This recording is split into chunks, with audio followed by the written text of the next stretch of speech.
بسم اللہ الرحمن الرحیم۔ میں ہوں کامران بشیر، میرے ساتھ موجود ہیں محمد آصف چشتی۔ آپ دیکھ رہے ہیں ڈی ایم کے کی آواز۔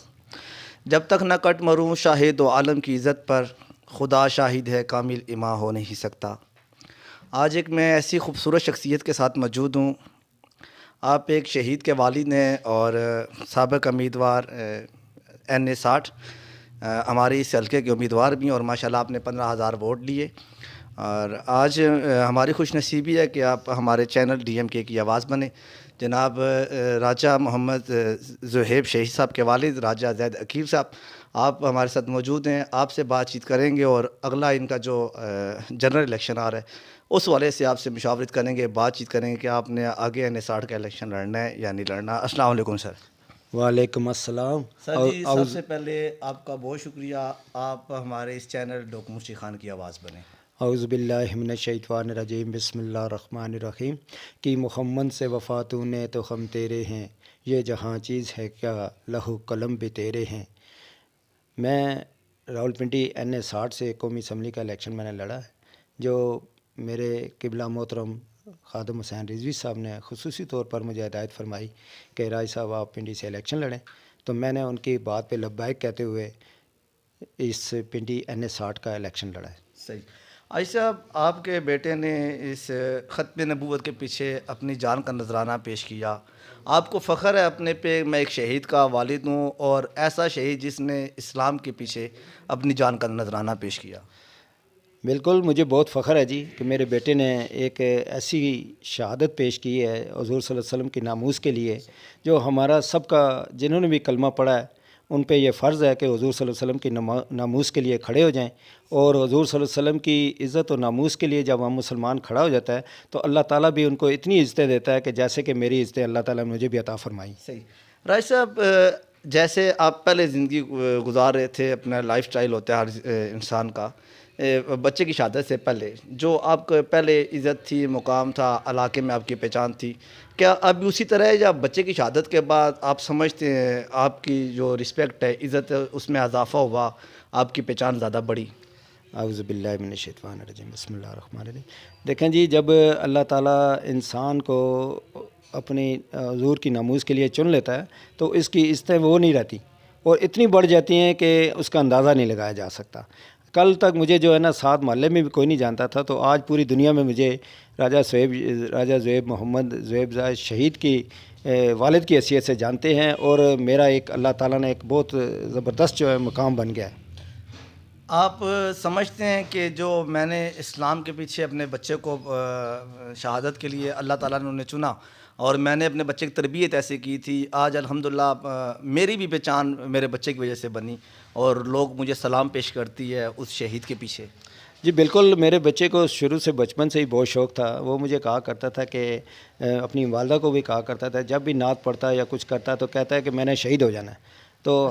تو ہم کہتے تھے کہ یار یہ میں آتا اکثر تو ماں بیٹا دونوں، وہ نعت پڑھ کے اس کو سناتا اور وہ رو رہی ہوتی، تو کہتی جی میرا بچہ کہتا ہے میں نے شہید ہو جانا ہے۔ میں نے کہا یار یہ اس کو جنگ پہ گیا ہوا ہے، یا ہم نے کسی جہاد پہ بھیجا ہوا ہے اس نے شہید ہو جانا ہے؟ یہ مدرسے میں پڑھتا ہے، ادھر سے یہ باتیں سن کے آ جاتا ہے، بس یہ اپنا غبار نکالتا رہتا ہے اور نعتیں سناتا رہتا ہے، لیکن ایسی تو کوئی بات نہیں۔ لیکن جب وہ شہید ہوا تو ہمیں پتہ چلا کہ وہ اس کے دل میں بچپن ہی سے ایک شوق تھا شہادت کا، اور اللہ تعالیٰ نے اسے بہت بڑی شہادت کے لیے نامزد کیا، اور وہ اللہ تعالیٰ نے اس کو قبول فرمایا۔ بھائی صاحب، جس ٹائم آپ نے سنا آپ کا بیٹا فیض آباد دھرنے میں شہید ہو گیا، تو اس ٹائم آپ کی کیا کیفیت تھی؟ آپ کو اس چیز کا یقین آ رہا تھا کہ ہمارا بیٹا منہ سے تو بول رہا تھا میں نے شہید ہو جانا ہے، مگر ایک دم سے اچانک سے خبر ملی یا ٹیلی ویژن سے آپ کو پتہ چلا، تو آپ کے کیا اس ٹائم تاثرات تھے؟ میرا بیٹا جب گیا ہے نا تو وہ گھر بتا کے گیا جی، وہ یہ کہہ کے گیا، اس کی والدہ نہیں تھی، وہ فوت ہو گئی ہیں، تو لیکن وہ اپنی جو چاچی ہیں اس کی خالہ بھی لگتی ہیں، وہ اس کو کہتا ہے کہ مجھے، اور اپنی تائی کو کہتا ہے کہ مجھے اجازت دیں، اللہ تعالیٰ مجھے شہادت نصیب کرے۔ تو اور وہ جب فیض آباد پہنچا ہے تو آدھے گھنٹے بعد ہمیں اس کی شہادت کی خبر مل گئی، تو میں گھر میں تھا، تو مجھے کہتے جی میرے بھتیجے نے اور میرے بیٹے نے آ کے مجھے اطلاع دی کہ ابو آپ کا بیٹا زہیب شہید ہو گیا۔ تو میں یقین نہیں کر رہا تھا، لیکن میں نے اللہ کا شکر ادا کیا کہ اگر ناموس رسول اللہ صلی اللہ علیہ وسلم کی وجہ سے اگر شہادت مل گئی ہے تو یہ ہمارے گھرانے کے لیے بہت بڑا اعزاز ہے۔ یہ جب فیض آباد دھرنا ہوا، اس دھرنے کے دوران کافی لوگ مخالفت کر رہے تھے، جی دیکھیں مولوی صاحب آ کے فیض آباد بیٹھ گئے ہیں، لوگوں کو کافی مشکلات کا سامنا کرنا پڑ رہا ہے. یہ تب کی بات ہے جس میں آپ کا بیٹا شہید ہوا، تب کی میں بات کر رہا ہوں. تب آپ کا رجحان تھا علامہ خادم حسین رضوی صاحب کی طرف، یا آپ اس سے پہلے کیونکہ کافی دن دھرنا رہا، آپ کا بذات خود آپ کبھی گئے دھرنے میں، یا آپ کے اندر سے فیلنگز آئی میں مجھے جانا چاہیے اس سائڈ پہ؟ جی بالکل میں نہیں گیا، میں بھی نہیں کہتا، نہ میں کسی کو میں کہتا ہوں کہ میں گیا تھا یا کوئی ایسی بات نہیں ہے. میرا بیٹا جو تھا اس کے اندر جذبات بہت تھے، اور وہ ہمیشہ نعتیں بھی پڑھا کرتا تھا، اور اسے اس چیزوں پہ بہت شوق تھا. جب لال مسجد کا واقعہ ہوا تو اس وقت بھی مجھے کہہ رہا تھا ابو جی مجھے آپ اجازت دیں، میں جا کے میں بھی ان کے ساتھ شہید ہو جاتا ہوں. صحیح صحیح صحیح صحیح. مطلب کہ صاحب جب دھرنا ہوا آپ اس ٹائم خادم رضوی صاحب کے ساتھ بھی تھے، یا تحریک لبیک پاکستان کے ساتھ آپ کا کسی قسم کا کوئی رشتہ نہیں تھا؟ بالکل ایسی بات ہے جی، میرا اس وقت تک کوئی رشتہ بھی نہیں تھا، لیکن حضور صلی اللہ علیہ وسلم کے ناموس کے لیے تو ہر مسلمان کا دل دھڑکتا ہے. صحیح. تو جب آپ کے بیٹے کی شہادت ہوئی اس کے بعد آپ کو پارٹی نے کس لیے چنا؟ آپ نے خود اپلیکیشن دی تھی الیکشن لڑنے کے لیے، دوست اب آپ کی محبت تھی، یا پیچھے خادم حسین رضوی صاحب کا آپ پہ خصوصی ان کی طرف سے آپ کو ٹکٹ دیا گیا بھی آپ نے انحصار سے الیکشن لڑنا ہے؟ جی بالکل، میں جیسے ہی مجھے جماعت اسلامی نے بھی بہت ہائی جیک کرنے کی کوشش کی ہے، اور باقی جماعتوں نے بھی میرے ساتھ بڑا تعاون کرنے کی کوشش کی ہے، لیکن میں نے خادم حسین رضوی صاحب کے ساتھ کھڑا ہونا پسند فرمایا. صحیح. آج اگر دوبارہ جنرل الیکشن ہوتا ہے تو اس کے لیے بھی پارٹی نے آپ کو ٹکٹ دینے ہیں، آپ کو امید ہے پارٹی پہ؟ جی میں اگر میری پارٹی مجھے الیکشن لڑنے کے لیے ٹکٹ دے گی تو انشاءاللہ میں ضرور الیکشن لڑوں گا. ٹھیک، مطلب آپ تیار بیٹھے ہیں پارٹی کے الیکشن لڑنے کے لیے؟ بالکل انشاءاللہ. اگر پارٹی کسی اور فرد کو ٹکٹ دے دیتی ہے جو مضبوط کینڈیڈیٹ ہو، جس کے پاس پیسہ زیادہ ہو، کیونکہ ابھی تو پارٹی آپ کی تھوڑی اوپر چلی گئی ہے، تو ہو سکتا ہے کینڈیڈیٹ چینج ہو جائے، آپ کی کچھ ناراضگی ہوگی پارٹی کے ساتھ؟ نہیں جی، میری کوئی ناراضگی نہیں ہوگی، بلکہ میں اس کے ساتھ مل کے تو الیکشن لڑوں گا. صحیح. مطلب کہ آپ جو بھی پارٹی جس بندے کو ٹکٹ دے گی آپ اس کی حمایت کریں گے؟ انشاءاللہ جی میں اس کی حمایت کروں گا. ٹھیک. آپ سمجھتے ہیں آنے والے وقت میں تحریک لبیک پاکستان آگے آ سکتی ہے یا کچھ سیٹیں نکال سکتی ہے؟ بالکل انشاءاللہ ہماری بڑی امید ہے جی کہ اس وقت تحریک لبیک پاکستان جو ہے وہ پہلے نمبر پہ آ گئی ہے. تو تحریک لبیک کا جو اس وقت ووٹ بینک ہے وہ تقریباً اگر پہلے اگر 34,000 تھا تو وہ کروڑ سے اوپر چلا گیا. صحیح. تو انشاءاللہ تعالی ہم نے پوری تیاری کر لی ہے. ہم یو سی سطح پہ بھی کام کر رہے ہیں. میں ایک ڈویژن شورا کا رکن ہوں، اور اس کے حساب سے ہم نے ضلع میں بھی 4 ضلع ہمارے پاس، اور تمام ضلع میں ہمارا جو ہے کام چل رہا ہے. صحیح. ابھی بلدیات الیکشن قریب ترین ہے، بڑا شور مچا ہوا ہے، کیا آپ کے پینلز بنے ہوئے ہیں، لوگ تیار ہیں الیکشن لڑنے کے لیے، یا لوگ آپ سے رابطے کرتے ہیں بھی ہمیں ٹکٹ دلوائیں؟ آپ سمجھتے ہیں لوگوں کے اندر شعور آ گیا ہے، یا لوگ ابھی ہماری پارٹی میں آنا چاہتے ہیں؟ انشاءاللہ جی ابھی بہت لوگ ہماری پارٹی میں بھی آ رہے ہیں، اور ہمارے پینل بھی بالکل تیار ہو رہے ہیں، اور انشاءاللہ ہم جو ہے پینل ہمیں کہہ بھی رہے ہیں کہ ہم نے الیکشن لڑنا ہے. تو جیسے جیسے ہم ان کے انٹرویو وغیرہ کر رہے ہیں یا ان کے اپلیکیشنیں ہمارے پاس آ رہی ہیں تو اس کے اوپر پارٹی انشاءاللہ بیٹھ کے ڈویژن کی سطح پر یا مرکز کی سطح پر فیصلہ کریں گے. سر آپ کی پارٹی میں عام پارٹیوں کی طرح جیسے مسلم لیگ ہوگی، پیپلز پارٹی ہوگی، تحریک انصاف ہوگی، کارکن آپس میں ناراض رہتے ہیں، آپ کے بھی کچھ ایسے ہیں کارکنان جو آپس میں کچھ چھوٹی موٹی باتوں پہ ناراض ہو گئے ہوں، یا کچھ شکایات ہوں کارکنوں کی؟